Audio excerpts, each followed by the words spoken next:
성경 말씀 보겠습니다. 갈라디아서 4장 4절에서 7절까지 말씀입니다. 갈라디아서 4장 4절에서 7절까지 말씀입니다.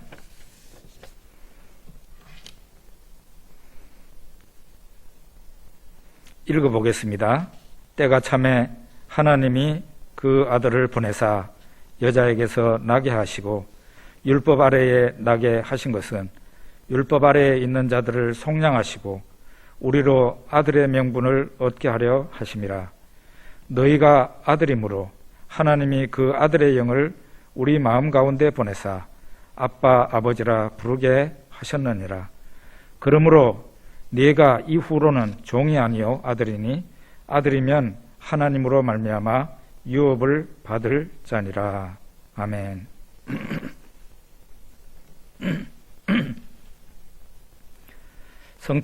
성탄의 의미를 아십니까? 당연히 성도님 여러분 아실 줄 압니다. 성탄은 성육신이라는 말로 달리 표현하기도 하는데요. 성육신이라는 말은 하나님이 육신이 되셨다. 다른 말로 하면 하나님이 사람이 되셨다. 그런 뜻입니다. 하나님이 사람으로 태어나신 날이 바로 성탄절입니다. 마태복음 1장에 보면 하나님이 아기로 태어나는 것을 임마누엘이라 그랬습니다. 하나님이 우리 가운데 계시게 된 겁니다. 정말 인류 역사상 놀라운 일이 일어난 겁니다. 사람이 가진 모든 지식과 사람이 경험하는 모든 경험을 뛰어넘는 대사건이 일어났습니다. 그리고 이 성육신은 이 지구상에 있는 사람들에게만 영향을 주는 그런 사건이 아니고 하나님의 창조세계는 사람들 말고도 더 있죠. 영들의 세계도 있고 저 하늘의 영들의 세계도 있고 땅에는 우리 인간들의 세계도 있습니다. 하나님의 창조 세계 전반에 대변혁을 일으키는 엄청난 대사건이 바로 하나님이 성육신, 인간이 되어서 이 세상에 아기로 태어나신 사건입니다.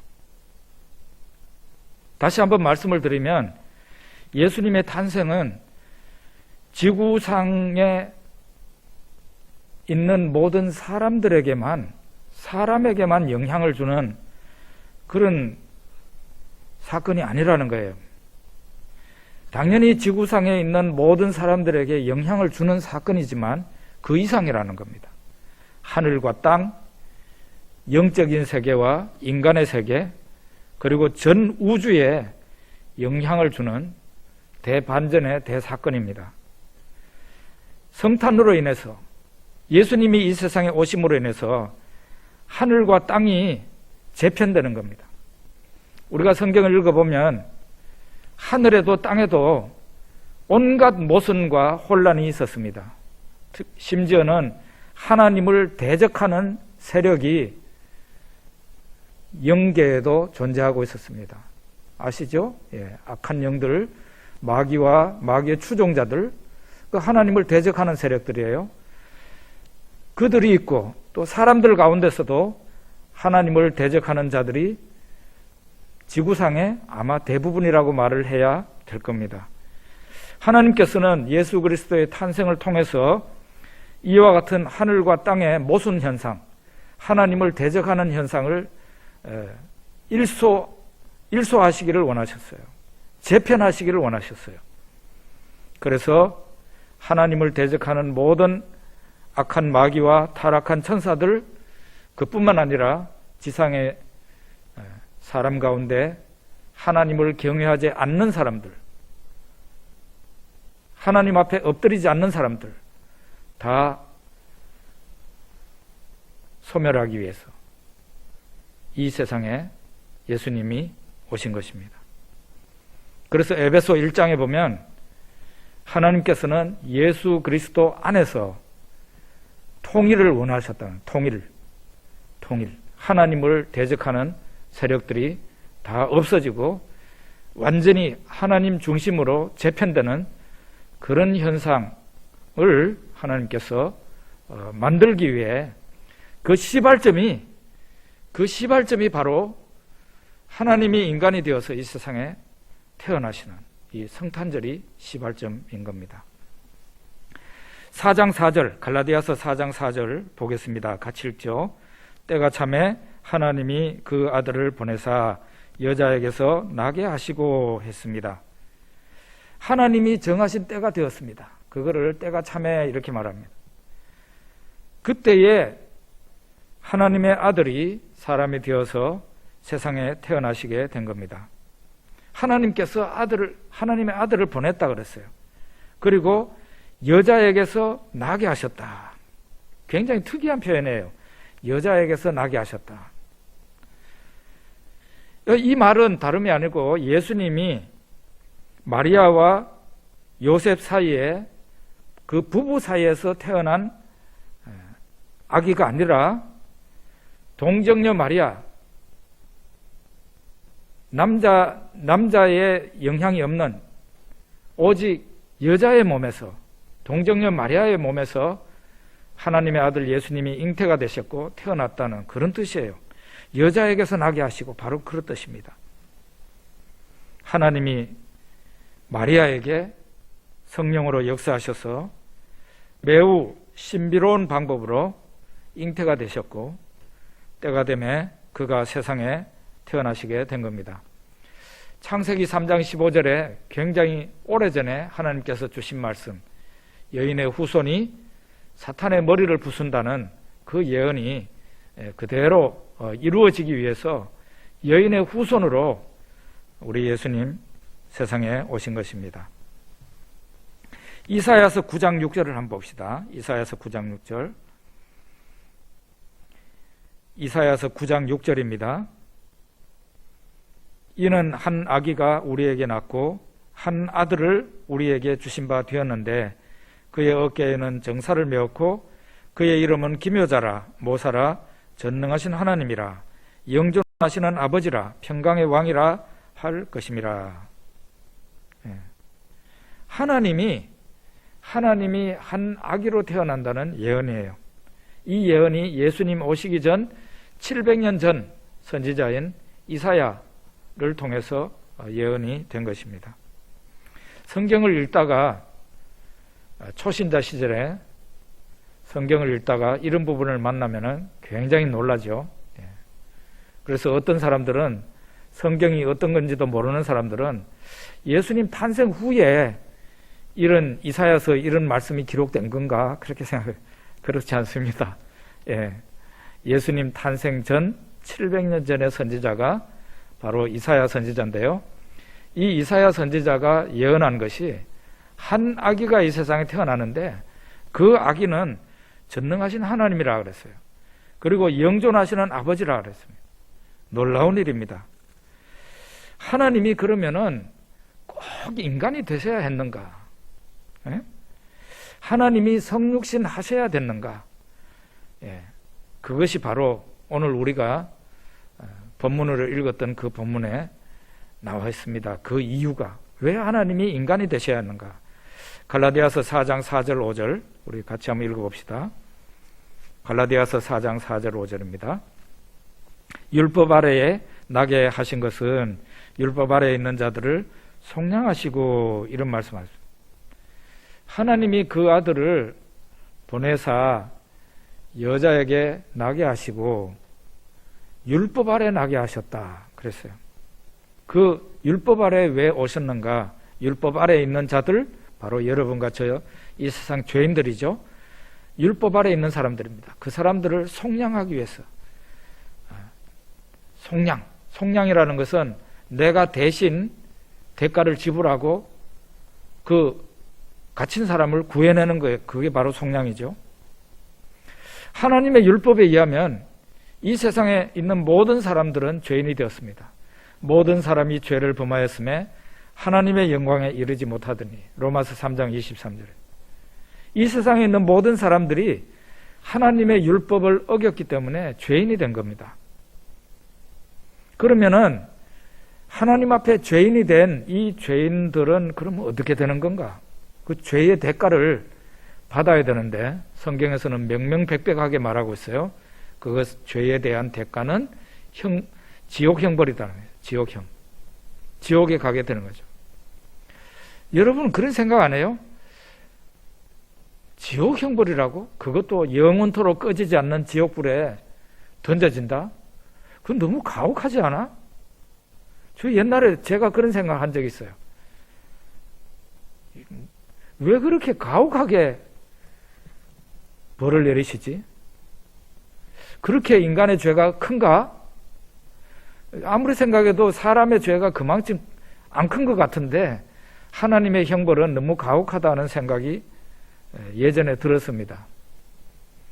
그러면은 죄의 대가가 지옥인데 왜 그렇게 엄한 벌을 내리시는 건가?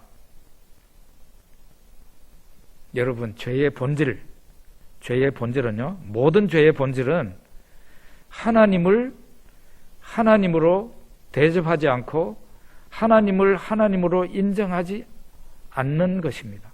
그게 바로 모든 죄의 본질이에요.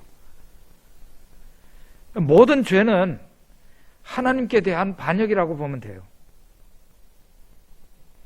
이와 같은 반역의 죄를 누구가 지었어요? 사람이 짓기 전에 마귀가 짓고 마귀를 추종하는 타락한 천사들, 우리는 귀신들이라 그러잖아요. 그 귀신들이 하나님 앞에 반역하는 죄를 저질렀어요. 그러고 난 뒤에 마귀의 유혹으로 사람이 죄를 짓게 되는데 선악과 하나 따먹은 게 그게 큰 죄라고. 그런데 그게 사실은 하나님을 하나님으로 인정하지 않는 그 죄가 바로 선악과를 따먹는 죄였어요. 모든 죄는 피상적으로 볼 게 아니고 그 죄의 성격이 어떤 건가? 모든 죄의 성격은 반역적이에요. 하나님께. 그리고 이렇게 하나님 앞에 대들고 하나님 앞에 반역하는 이런 죄를 저지른 존재, 그게 사람이 됐든지 천사가 됐든지 하나님 입장으로 볼 때는 처단하지 않을 수가 없는 거죠. 그렇잖아요. 하나님에게 대드는, 하나님을 하나님으로 인정 안 하는 그 마귀가 지금 그러고 있고, 마귀의 추종자들이 그러고 있고, 이 세상에 지금 대부분의 사람들이 하나님을 인정 안 하고 예수님 인정 안 하잖아요. 하나님 앞에 반역적인 사람들을 그냥 놔둬야 되겠어요? 하나님 입장으로 볼 때는 정리해야 될 존재들이고, 그 하나님을 하나님으로 인정하지 않는 사람들에게 바로 지옥 극형을 내리는 겁니다. 죄의 성격은 바로 이런 거예요. 그래서 엄한 게 아니고, 처단이 엄한 게 아니고 하나님 입장으로 보면 매우 정당한 것입니다. 자, 그렇지만은 우리 갈라디아서 3장 13절을 한번 읽어봅시다. 갈라디아서 3장 13절. 그리스도께서 우리를 위하여 저주를 받은 바 되사 율법의 저주에서 우리를 속량하셨으니 기록된 바 나무에 달린 자마다 저주 아래 있는 자라 하였음이라. 이 죄라는 것은 큰 빚을 진 것과 마찬가지예요.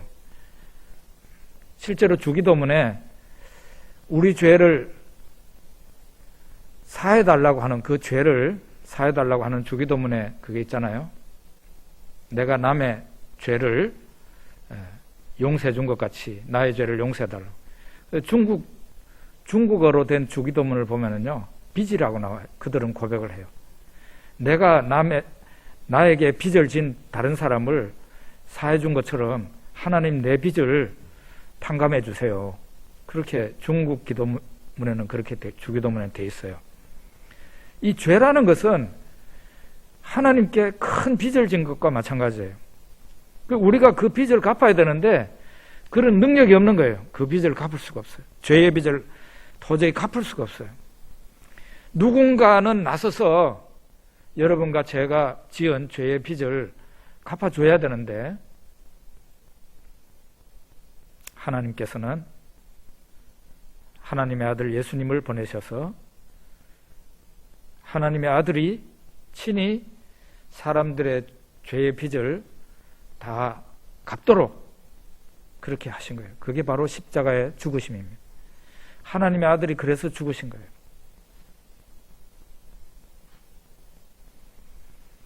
그 십자가에 자기의 몸, 자기가 대신 저주를 받아 죽기 위해서 이 세상에 사람으로 태어나신 거예요. 그게 바로 성탄절입니다.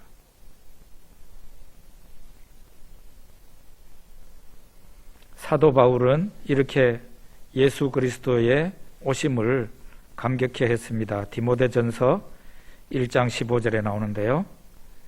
읽습니다. 미쁘다 모든 사람이 받을 만한 이 말이여 그리스도 예수께서 죄인을 구원하시려고 세상에 임하셨다 하였도다. 죄인 중에 내가 괴순이라. 사도 바울의 마음속에 항상 감사함이 넘쳤어요. 예수님이 이 세상에 죄인을 구원하려고 오셨다. 그 죄인 중에 제일 죄가 많은 사람이 바로 나다. 예수님이 이 세상에 오신 것은 죄인을 구원하려고 오셨는데 죄인 중에 가장 죄가 많은 사람은 바로 나다. 사도 바울은 그렇게 고백하면서 예수님 나를 위해 이 세상에 오셨네. 늘 찬양하고 감사하고 그래서 그가 복음을 전하다가 예수님 때문에 매를 맞고 돌에 얻어맞고 심지어는 강도의 위협, 자연에서 당하는 어려움 이런 걸 다 당하면 나중에 목이 잘려서 로마에서 죽지 않습니까? 네로 황제 때. 사도 바울은 자기 죄를 사하시기 위해서 이 세상에 오신 예수님을 생각하면서 항상 기뻐하고 감사하면서 예수님을 위해서 당하는 곤욕을, 핍박을 항상 감사함으로 받아들였습니다. 여러분, 구원한다는 말은 다른 말로 하면 구조한다는 말하고 비슷해요. 우리말로는 뭐 구원한다는 말이나 구조한다는 말을 틀리지만 영어로 보면 사실은 똑같습니다. 구원한다는 말이 구조한다는 말이에요. 죄에서 건져낸다는 말이에요. 예를 들면 이런 겁니다. 바다에서 배가 뒤집혀서 그 배 안에 타고 있던 사람들이 바닷물에 빠져서 막 죽어가고 있습니다. 그런데 어디선가 다른 배가 오더니 이 사람들을 이제 건져내는 거예요. 건져내 가지고 이 사람들을 이제 물 먹은 것을 물을 빼내고 막 인공호흡을 시키고 이렇게 합니다. 그렇게 하고는 자, 너무 추우니까 이 커피를 좀 마시세요. 여기 있는 따뜻한 음식 좀 잡숴보세요. 그렇게 하고는 어떻게 합니까? 자, 이제 회복이 됐으니까, 이제 살아났으니까 집으로 가세요. 바로 이게 구원입니다. 구원. 이걸 좀 달리 말하면은 구원의 소극적인 의미예요. 우리 모두는 죄인이 되어서 지옥 열차를 타고 있는 상황이에요. 사람들이 빽빽해요. 그 지옥 열차 안에. 그런데 도중에 잠시 쉬는 역이 있어요. 그 역 이름이 예수역입니다. 예수역.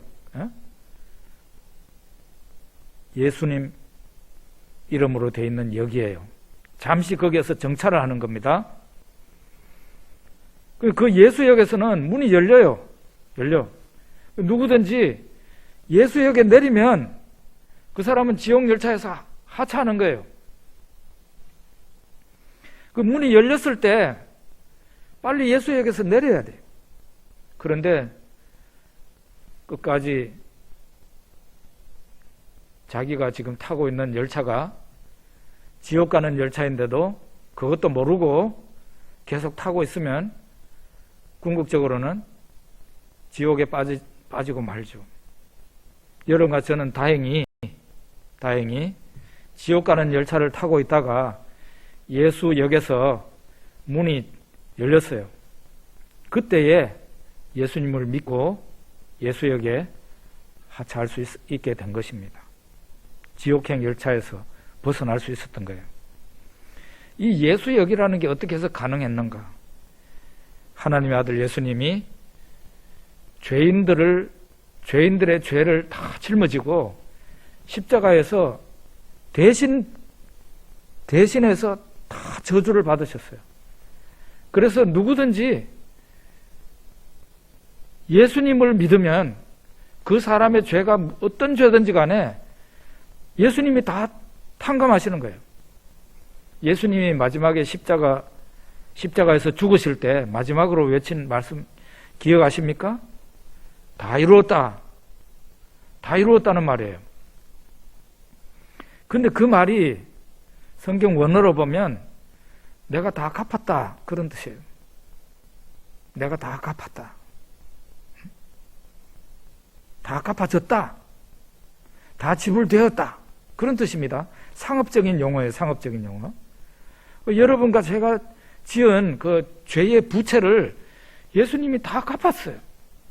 누구든지 여러분과 저처럼 지옥행 열차 타고 가다가 예수역에서 정차하고 문이 열렸을 때 예수님 믿으면 거기에서 하차할 수 있는 거예요. 이것은 바로 여러분과 저의 노력으로 구원이 이루어지는 게 아니라 하나님의 사랑과 하나님의 아들 예수 그리스도의 희생으로 구원이 이루어졌다는 것을 의미하는 것입니다. 이것이 바로 소극적인 의미에서 구원입니다. 그러면 구원이 물에서 빠진 사람 건져내는 걸로 건져내고 집으로 가십시오. 그 다음에 지옥행 열차 타고 있다가 예수역에서 하차했어요. 그리고 이제 지옥 안 가게 됐으니까 다행입니다. 이제 가보십시오. 이걸로 구원이 끝난 건가? 그게 아니에요. 적극적인 의미에서 구원이 하나님에게서 우리에게 임했습니다. 그것은 바로 여러분과 저에게 아들의 명분을 하나님께서 주셨다는 갈라디아서 4장 5절입니다. 갈라디아서 4장 5절 읽어봅니다. 율법 아래에 있는 자들을 속량하시고 우리로 아들의 명분을 얻게 하려 하심이라. 우리를 지옥 열차에서 하차시켜 주신 거 그것만 생각해도 참 감사한데 죽을 때까지 감사합니다 감사합니다 이러고 살아야 될 텐데 우리를 저주의 바다에서 지옥의 바다에서 구조해 준 것만도 감사한데 하나님은 여기에다가 더 얹었어요. 뭘 했는가 하면 여러분과 저를 데리고 가가지고 하나님의 자녀를 삼으신 거예요. 하나님의 아들로 삼으신 거예요. 물에서 빠진 사람, 가난하고 불쌍한 물에서 빠진 사람을 갖다가 물을 다 빼내고 인공호흡도 시키고 그렇게 해서 커피도 마시게 하고 따뜻한 음식도 마시게 해서 집으로 가십시오 이래도 되는데 그 불쌍한 사람을 아무 의지할 데도 없고 돈 한 푼 없는 사람을 우리 집에 가요 이래가지고 어떤 사람이 어떤 권세 많고 돈 많은 사람이 그 사람을 갖다가 자기 집으로 데리고 가서 양자를 삼은 거예요. 우리가 지금 그런 상황이 됐다 이 말이죠. 예수 그리스도를 믿게 된 것이 우리에게 어떤 축복을 가져왔느냐. 첫째로는 예수님이 우리의 죄를 다 지불했어요. 그래서 우리는 더 이상 죄인이 아닙니다. 두 번째로는 그걸로 끝난 게 아니고 하나님이 우리를 데리고 가서 예수 그리스도 안에 하나님의 자녀로 삼으시는 거죠. 놀라운 축복과 은혜가 여러분과 저에게 임했습니다. 그래서 성경에서는 우리가 예수님하고 똑같이 예수님 안에서 하늘나라를 상속받는다 그랬어요. 그리고 예수 그리스도와 함께 하늘에 앉아서 다스린다 그랬어요. 그리고 예수님과 함께 하늘에 앉아서 이스라엘 12지파를 심판한다 그랬어요. 여러분과 저는 이스라엘 12지파뿐만 아니라 저 악한 마귀와 악한 천사들을 심판하는 데도 우리가 동참할 수 있게 됐다는, 이것이 예수 그리스도 안에서 모든 좋은 것이, 모든 축복이 여러분과 저에게 임하게 됐다는 거예요. 예수님이 이 세상에 오시지 않았다면 이런 일이 이루어질 수가 없잖아요. 이것이 바로 하나님의 사랑이고, 우리가 예수님을 믿어서 예수 안에 있는 우리에게 일어난 일이에요. 이 모든 것이 시발점이 바로 예수님의 성탄, 하나님이 이 세상에 아기로 탄생하는 것부터 시작이 된 것입니다. 예수님의 성탄이 있었기 때문에 우리는 우리 죄에서 다 용서받고, 죄에서 건짐을 받고, 구조가 된 거죠. 구원을 받고, 죄사함을 받고, 그걸로 끝난 게 아니라 우리는 하나님의 자녀가 되었습니다. 하나님 자녀라는 명분을 얻은 거예요. 그래서 우리가 감히 하나님을 아빠라고 부를 수 있는 그런 사람이 된 것입니다. 성탄절이 있었기 때문에, 하나님이 이 세상에 아기로 탄생하시는 이 예수님의 성탄이 있었기 때문에 여러분과 저에게 그런 큰 복이 임한 것입니다. 얼마나 고맙고 감사합니까? 그래서 지금 세상 사람들, 예수님 모르는 사람들도 성탄절 좋아하고 그러는데 저 사람들은 성탄의 의미를 몰라요. 그렇지만 여러분과 저는 알지 않습니까? 하나님이 놀라운 축복을 가져다 주기 위해서, 우리의 죄를 사하고 우리를 하나님의 자녀로 삼기 위해서 이 세상에 성탄절이 있었다 하는 것을 우리가 알고 오늘 하루 기뻐하고 감사할 수 있는 하루가 되기를 바랍니다. 기도하겠습니다.